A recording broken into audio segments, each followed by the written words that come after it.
Hey everyone, it's technology expert Burton Kelso here with another tech tip to help you get the most out of the technology in your life. Today we're talking about how to protect your data that is stored in the cloud. Cloud services have become really popular nowadays because hardware manufacturers of especially computer devices have decided to have less room for storage for their devices as opposed to installing larger hard drives. This helps devices like MacBook Airs and some Windows computers become more, oh, what's the word that I'm looking for? Lighter.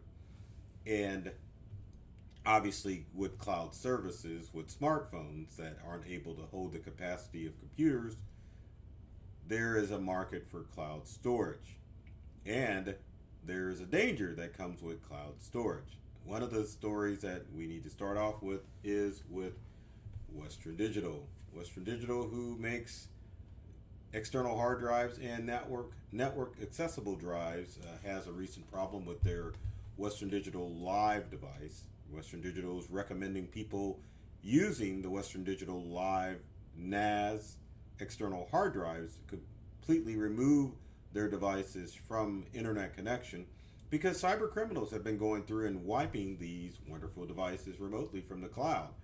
Now, if you've got a standard Western Digital MyBook, then you're fine. But if it's a MyBook Live or any internet connected device, you definitely want to disconnect that device so cyber criminals can't break in and ruin that device. So again, disconnect your MyBook Live from the cloud. But also, that brings up an interesting question as far as other cloud storage providers. What the heck do you do to make sure that your information isn't compromised with it being stored in the cloud? And again, if you missed it, disconnect your MyBook Live immediately if you're using a Western Digital drive. But as far as cloud storage is concerned, you need to make sure that there are steps that you're taking in order to make sure that your information is safe.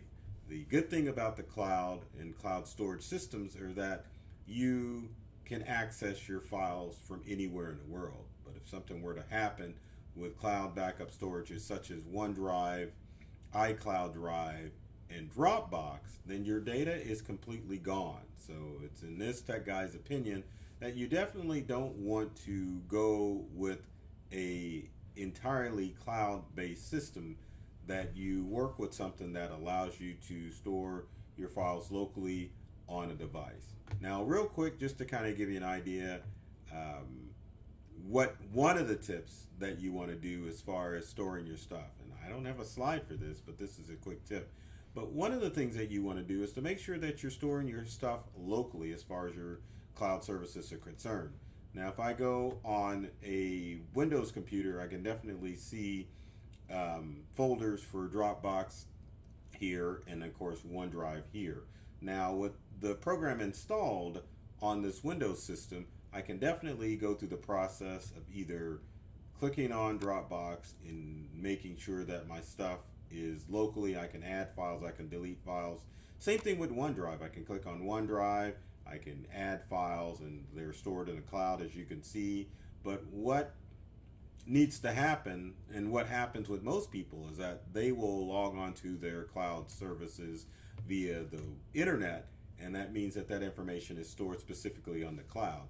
But if you take time to install programs like Dropbox or OneDrive onto your computer, it will actually make a local copy on your computer so that you can easily move information back and forth, and you can back up these files because they're considered local on your Windows computer to an external device such as an external hard drive. Now, you Mac users, and don't think I didn't forget about you Macintosh users, let's open up a virtual Mac. Let me do this real quick. There we go. And we'll say later because I changed my iCloud password, so ignore that.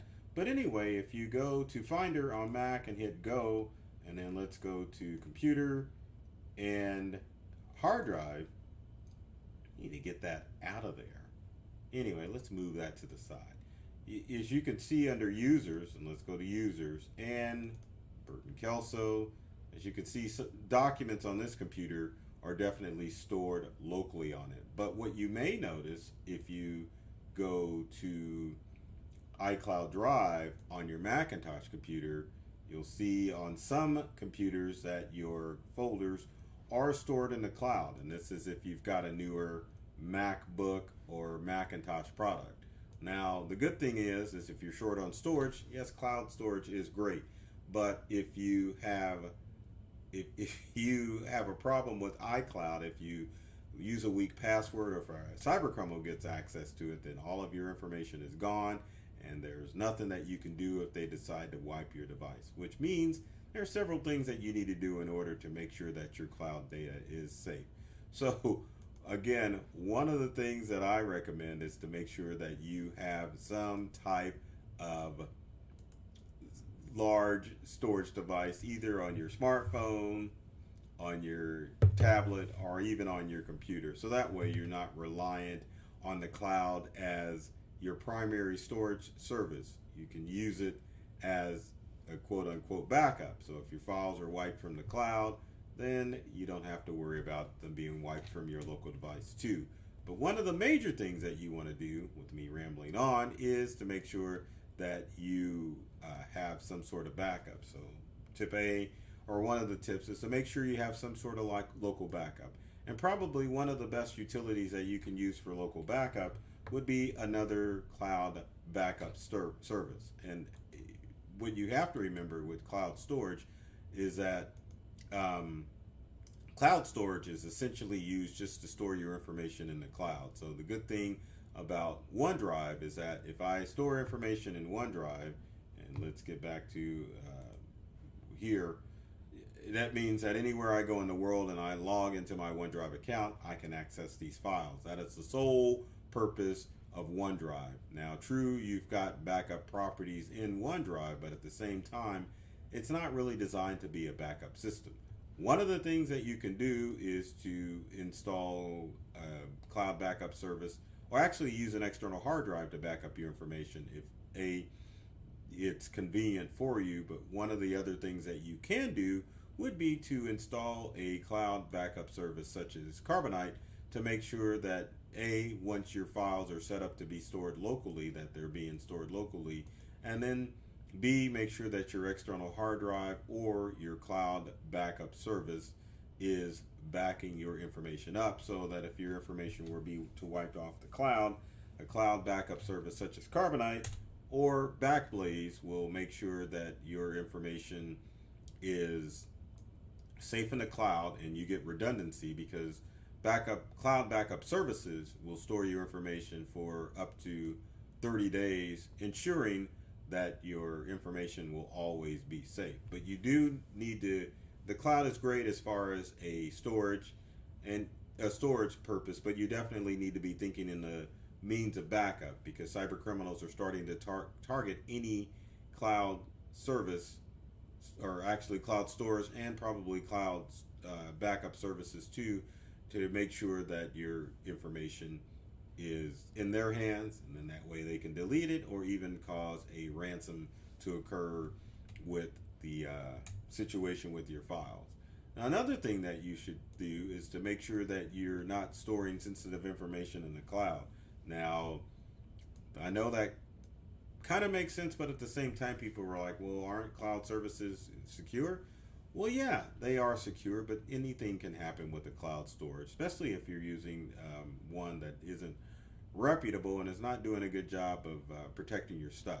Now, most cloud storage services such as Dropbox and OneDrive have some form of data encryption in it, which means that a hacker just can't look at your stuff because that information is locked up.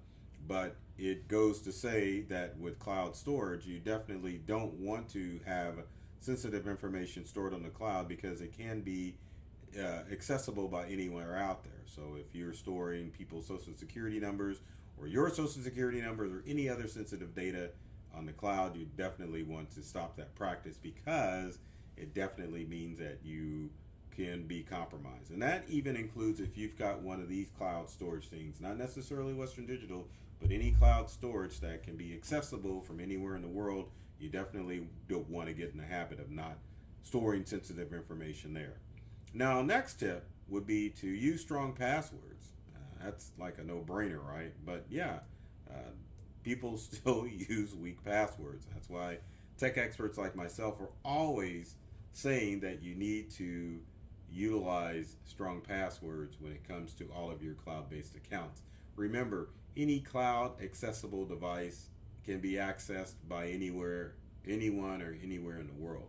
And if you use the habit of using the same username and passwords for all of your accounts, that probably includes your cloud account, and you definitely don't want to get into a habit of using weak passwords when it comes to the information that you're storing on your cloud-based account.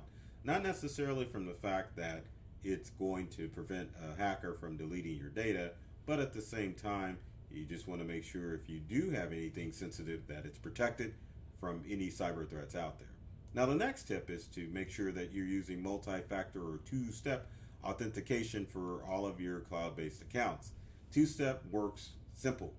You log into your cloud-based account. You get an alert on your smartphone that says, hey, is this you logging into your account? Now, some are app-based, meaning that your cloud storage software such as OneDrive or Dropbox or even Carbonite will pop up and say, is this you logging into your account?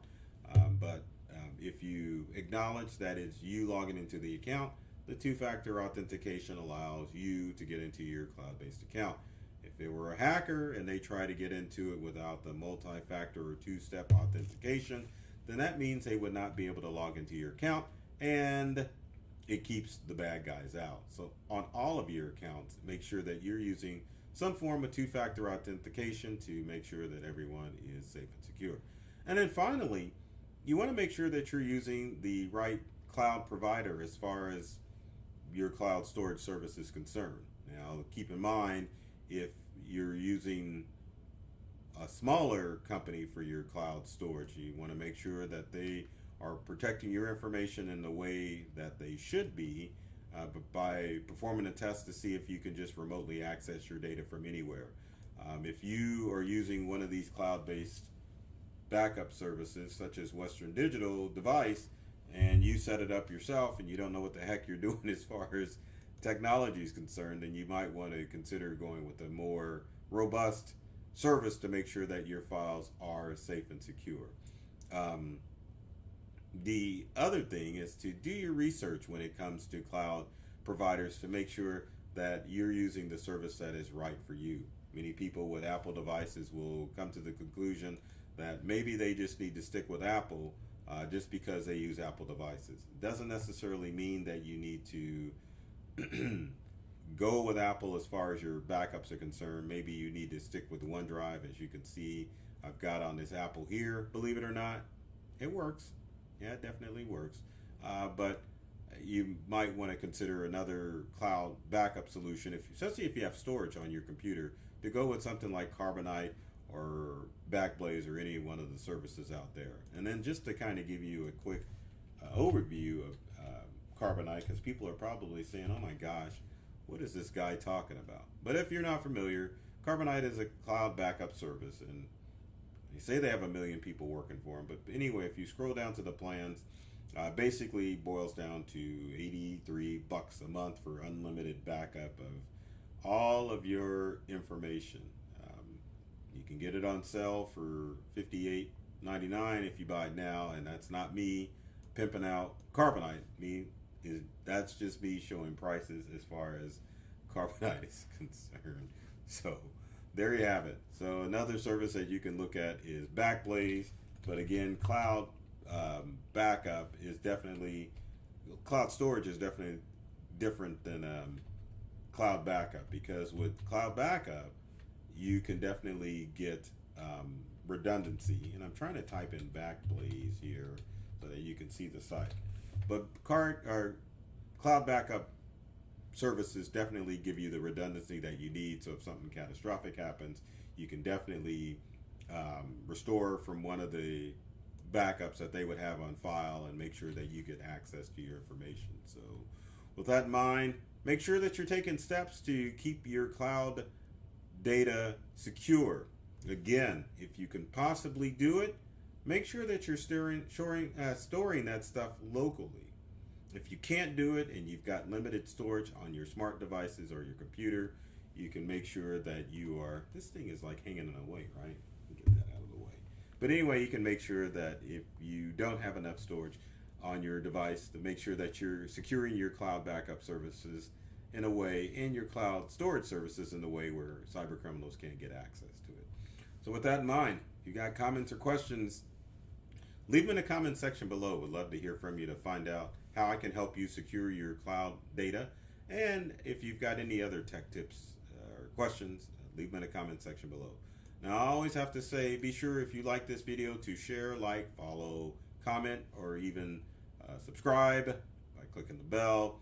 If you're on YouTube watching this, to get alerted when we show future videos. And as far as social media, be sure to follow myself, Burton Kelso, the technology expert, or my company Integral on social media channels. We've got fun tips and tricks as to how you can get more from the technology you use at home and at work. And if you follow me on social media, you can find out how the tech guru goofed up and chopped his finger, well, almost chopped his finger off. So there you have it. So with that said, I love technology. I've read all the manuals and I'm serious about making technology fun and easy to use for everyone.